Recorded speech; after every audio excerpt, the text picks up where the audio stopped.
Quais são, pastor Rodrigo, os argumentos que nós temos de que a realidade é real e de que nós não somos simplesmente robôs programados pelo evento absoluto da vida? De que o que nós vivemos não é uma realidade virtual, uma Matrix. Olá, o canal Bíblia Eficaz é rico em conteúdos que irão impactar a sua vida espiritual. Se você ainda não for inscrito em nosso canal, inscreva-se agora e ative o sininho de notificações. Você tem 5 segundos. Obrigado.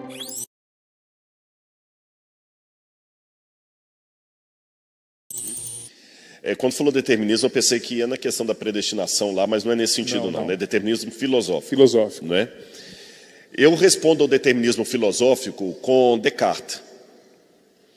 Descartes viveu na época em que a filosofia estava dividida entre o idealismo e o materialismo.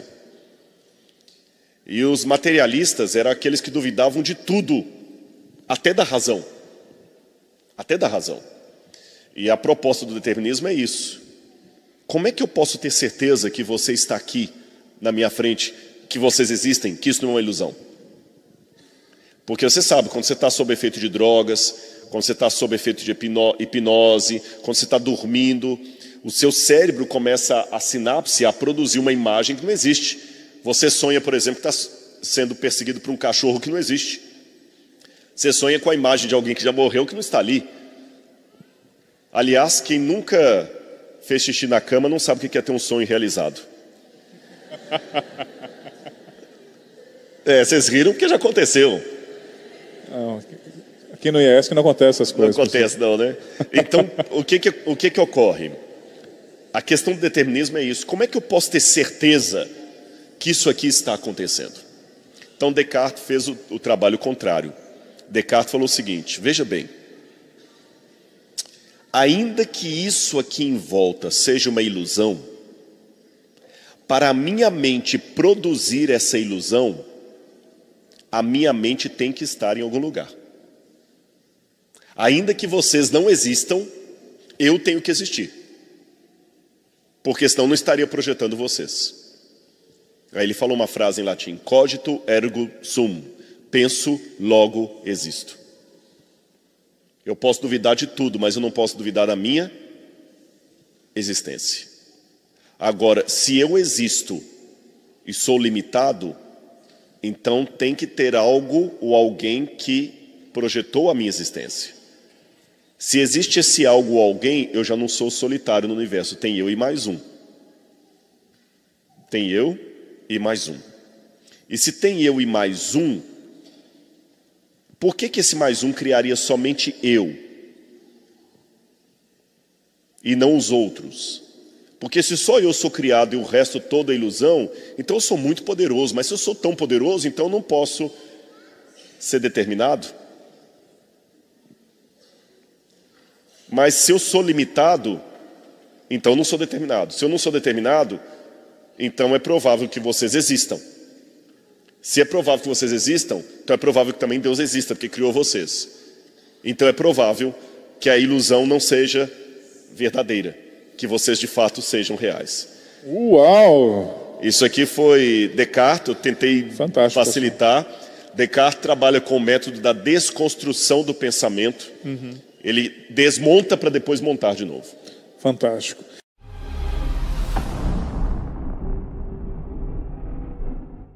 Para você, Deus é matéria, energia, força ou ideia existente na mente humana?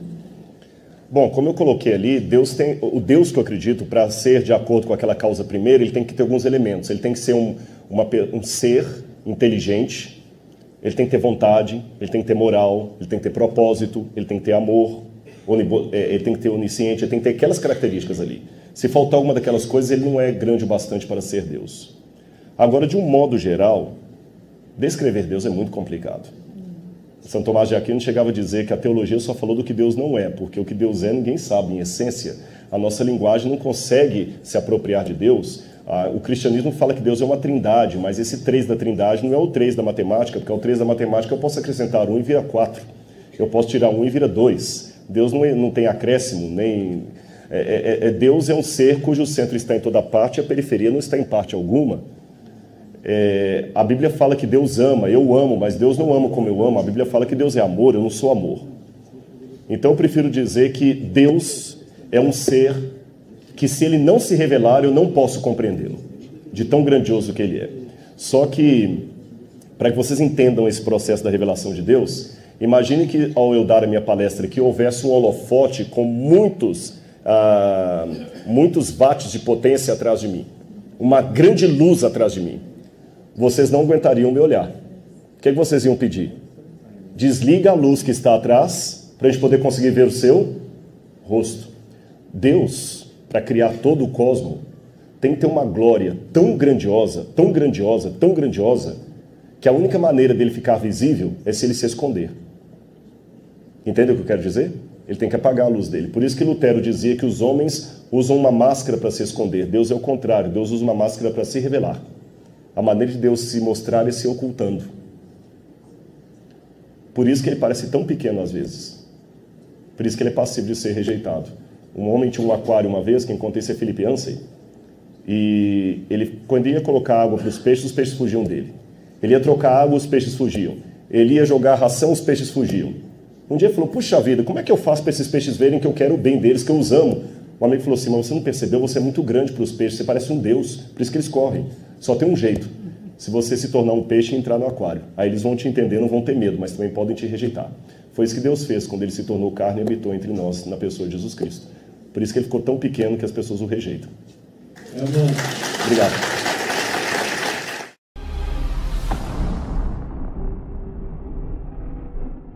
Onde está o livre-arbítrio de quem sempre sofreu e deseja nem ter vindo à existência? Bom, em primeiro lugar, aqui eu tenho que pedir licença aos psicólogos, se houver aqui, psiquiatras, para, como leigo, entrar na área deles. Como leigo. Quando a pessoa fala sem querer vir à existência, na verdade ele queria existir. Nenhum suicida quer morrer. Isso eu posso afirmar de carteirinha. Nenhum suicida quer morrer. Ele quer se livrar do problema que o aflige. Ele está com uma depressão muito séria. Ele está com uma depressão muito séria. E essa depressão, que é uma doença, tem que ser respeitada, tratada com respeito. Não com piadinha ou como sendo frescura. E essa depressão causa nos neurotransmissores dele, na sinapse dele, uma falha de raciocínio sistêmico, de modo que ele vê uma realidade deturpada e acha que não tem mais solução. Por isso ele quer morrer, ele quer não existir, ele não quer mais a vida. Só que, no fundo, aquele pensamento de eu não quero viver, não é um pensamento real. É um pensamento ilusório, fruto da depressão que a pessoa está existindo. E Deus é tão bom que Deus, mesmo que algumas pessoas, Deus acaba permitindo que elas se suicidem, isso não significa que Deus atendeu ao pedido delas. Deus sabe quando eu estou pedindo uma coisa de verdade, ou quando eu estou pedindo socorro. Então, quando a pessoa fala assim, eu não quero mais viver. Eu, Rodrigo, leigo, estou ouvindo a dizer, eu não quero mais viver. Mas Deus, que é maior do que qualquer psicólogo, sabe que o consciente dele está falando que não quer viver, mas o inconsciente dele está implorando por uma vida diferente da que ele tem. Por isso que Deus, de maneira muito gentil, não atende a neurose dele, mas o pedido que está lá no inconsciente dele. Por isso que essa pessoa que acha que não tem livre-arbítrio está sendo a maior prova do arbítrio de Deus. Que Deus ainda está dando a chance dela viver, mesmo que o trauma dela peça a morte.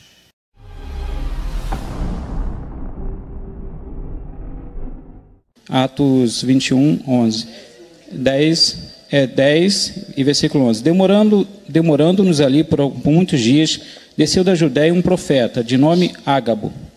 E vindo ter conosco, tomou a cinta de Paulo, e ligando seus próprios pés e mãos, disse, isto diz o Espírito Santo, assim os judeus ligarão em Jerusalém o homem a quem pertence esta cinta, e o entregarão nas mãos dos gentios. Deus já tinha avisado através do Espírito Santo que Paulo era um caminho sem volta. Avisou para ele não ir, ou já era o plano de Deus? Entendi. Você falou ele que tinha essa escolha. desdobrava em duas. Sim, e no nosso campo fático hoje, se você de repente tiver um sonho, e esse sonho se concretizar, uma pessoa muito temente a Deus, muito, digamos que ela esteja em verdadeira comunhão com Deus, e o sonho se concretizou, qual foi a finalidade do sonho? Foi para avisar que Deus está no controle, ou era para que ela ouvisse a Deus e não seguisse em frente? As duas perguntas que você fez, elas se resumem naquela velha problemática, como saber a vontade de Deus. Seja para a minha vida, seja para a igreja e em vários outros pontos. Eu costumo dizer que a vida é como se fosse um jogo de ludo. Vocês conhecem ludo?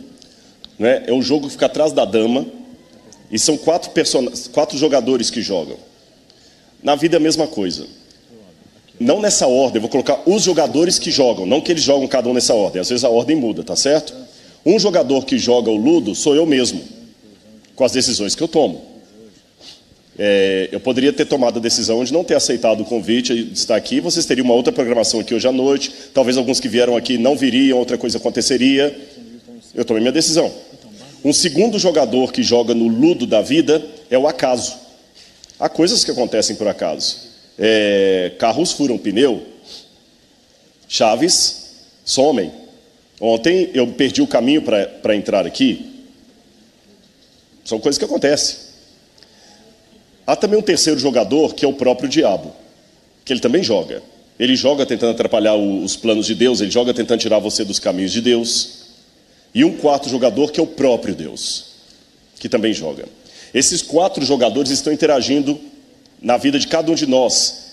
E a nossa vida está em contrapartida, interagindo com a vida do outro, do outro e do outro, e dos milhares que existem, dos milhares que já foram, e dos milhares que ainda virão antes da volta de Jesus, porque tudo é uma questão de decisão. Imagine talvez, se Juscelino Kubitschek não tivesse decidido construir Brasília, Brasília não existiria. Talvez um casal que resolveu se encontrar em Brasília, e trabalhar em Brasília, se conhecer, casar e ter filhos lá, essa família não existiria, e assim por diante.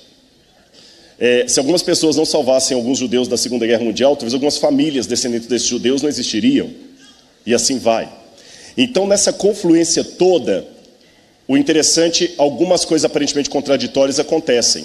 Deus avisa e mesmo assim a coisa acontece. Porque Deus está mostrando que os quatro jogadores estão atuando. Mas nenhum deles será determinante. O que determina é a vontade do ser humano. E o projeto final de Deus. Então, por exemplo, não era plano de Deus que Israel ficasse 40 anos no deserto. Mas uma vez que houve a falha lá, eles tiveram que passar 40 anos no deserto. Não era plano de Deus que Babilônia atacasse Jerusalém. Mas uma vez que Babilônia atacou Jerusalém e destruiu Jerusalém, que Deus já havia prevenido que aquilo ia acontecer se o povo não fosse fiel, Daniel vai para a Babilônia e acaba escrevendo uma maravilhosa obra profética de 12 capítulos, que hoje é um dos estudos principais da Igreja Adventista. Então, coisas que Deus não deseja acabam acontecendo, e Deus vai montando as peças de tal maneira que, sem quebrar o livre-arbítrio de ninguém, nem mesmo do diabo, ele torna todos, até o diabo, agentes do seu plano final. Sem quebrar o livre-arbítrio deles. Percebeu a questão? Por isso eu não devo me surpreender de surgirem situações aparentemente contraditórias. Um sonho prevenindo não vá, e o outro, uma vez que você foi, eu vou tirar disso aqui uma bênção. Percebe? Eu posso dar um exemplo da minha própria vida. Se eu olhasse em termos de uma relação sexual como Deus planeja, eu não fui desejado por Deus. Porque minha mãe e meu pai não tinham temor do Senhor, não tinham nada. Se encontrar de maneira fortuita, é meio vergonhoso contar isso. Mas lembra que eu falei ontem que não é só o currículo Lattes que dá autoridade, é a vida? E numa bebida e outra lá, ficaram muito alegres, ficaram altos, começaram a namorar, tiveram uma relação e a mãe ficou grávida. Se eu falar que Deus quis aquela relação sexual deles ali, eu vou falar que então Deus apoia todo tipo de sexo ilícito. Se eu falar que Deus não quis aquilo ali, então o que eu sou? Fruto de um acidente? Eu prefiro dizer, Deus não quis aquilo, mas uma vez que aquilo que Deus não quis aconteceu, Ele deu um jeito de tirar uma bênção dali e eu me sinto abençoado. Deus não queria que Paulo morresse daquele jeito. É possível que Paulo tenha sido precipitado a vontade de Paulo assim, eu quero ir para Roma, mesmo sabendo que eu vou morrer lá, porque eu quero me apresentar perante César. De repente Deus tinha outros planos para Paulo. Mas mesmo o profeta também age por conta própria. Pode ser que Deus fale, não, Paulo, eu queria que você vivesse até 90 anos e escrevesse mais para a igreja, mas já que você foi precipitado e foi para lá, você não é marionete minha, você é meu servo, mas não é minha marionete. Eu vou permitir que a sua, isso é uma hipótese, viu? Vou permitir que a sua ansiedade te leve para Roma, mesmo que não era o meu desígnio que você fosse para lá. Mas uma vez que você vai para Roma, eu vou fazer do seu martírio um testemunho para todo mundo, que as pessoas vão saber disso em todo mundo que você fez por mim. Não sei se respondi a sua pergunta. Então, para mim, é assim que a coisa acontece. A vida é um jogo de atuações dos 4 jogadores na minha vida e eu mesmo na vida de todos vocês que estão aqui. E nesse plano confuso, Deus vai organizando o traçado do reino dele.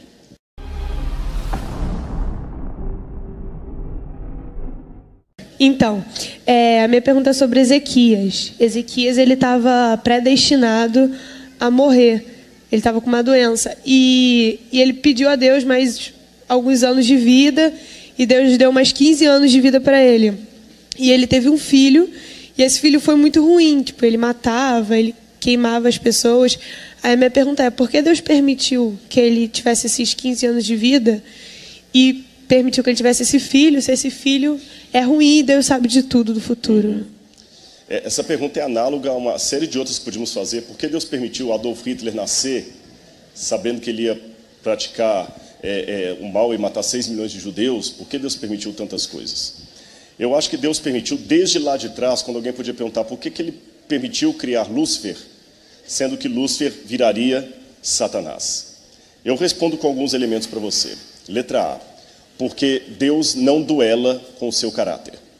Quando Deus diz na Bíblia que Ele nos dá o livre arbítrio, ou seja, Ele nos dá o poder de escolha, isso tem que ser real.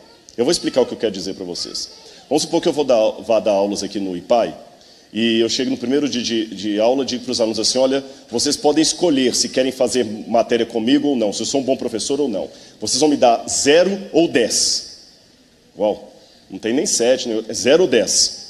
E eu prometo a vocês que todas as notas que vocês me darem, eu vou levar até o professor Elias para que ele saiba o que vocês pensam a meu respeito. A princípio os alunos pensaram assim, uau, esse camarada ele é muito autoconfiante, porque ele deixa os alunos dizerem no papel o que dizem, o que acham dele ou não, e promete que vai levar para o diretor da escola. Aí cada um começa a dar a sua nota lá, 0, 10, 0, 10. Até que depois eu pego aqueles papéis todos e vou para a sala do diretor. Só que nesse ínterim eu passo na minha casa. E lá eu começo a separar as notas. Que bom, já comecei bem, me deu 10. Outro 10. E um 0 aqui, né? Tudo bem, deixa eu colocar aqui do lado. Outro 0. Opa, nota 10. Outro 0. Outro 10. 0, 0, 0. 0, 1, 2, 3, 4, 5, 8 zeros. Finalmente um 10. E depois que eu separo em 2 pilhas os zeros e os 10, sabe o que eu faço? Eu pego as notas 0, jogo no incinerador, queimo tudo. E as notas 10 eu levo para o professor Elias. Que impressão o professor Elias vai ter? Que 100% dos alunos me aprovam. Mas isso é uma grande mentira, porque houve muitos que não me aprovaram, mas esse simplesmente eu destruí. Da mesma maneira, Deus faria se Ele só deixasse vir à existência aqueles que não fossem rejeitar o seu governo. Se Deus não permitisse que Lúcifer viesse à existência, porque ele iria rejeitar o seu governo. Se Deus não permitisse que o filho de Ezequias viesse, porque ele rejeitaria o seu governo, Deus estaria fazendo a mesma coisa que eu. Ele diria para nós assim, vocês têm o livre-arbítrio para me escolher ou não, mas na verdade, só nasceria quem não iria rejeitá-lo. Então o livre-arbítrio seria uma mentira. E Deus não duela com o caráter dele. Se ele dá o livre-arbítrio, ele é real. Nascem pessoas que ele sabe que vão rejeitá-lo e pessoas que ele sabe que vão aceitá-los, mas ele não tira o nascimento daqueles que vão rejeitá-lo, porque o livre-arbítrio é real. Mas ao mesmo tempo que alguém me pergunta, tá, mas e a dor que essas pessoas que o rejeitam provocam, como Hitler? Eu pergunto de volta, quem pagou o maior preço? Foi Cristo. Porque todos esses que sofreram na mão de Hitler ou de qualquer outro inimigo da verdade de Deus, o sofrimento deles durou essa vida E na manhã da ressurreição, eles vão ressuscitar sem nenhuma cicatriz das marcas do pecado. O único que vai ficar para toda a eternidade com cicatrizes do pecado na sua mão é Cristo. E retido no corpo humano por amor de nós. Por isso Deus não impede o nascimento. Mas quando nós perguntamos por que Ele permite, quem pagou o maior preço? Foi Ele. Espero ter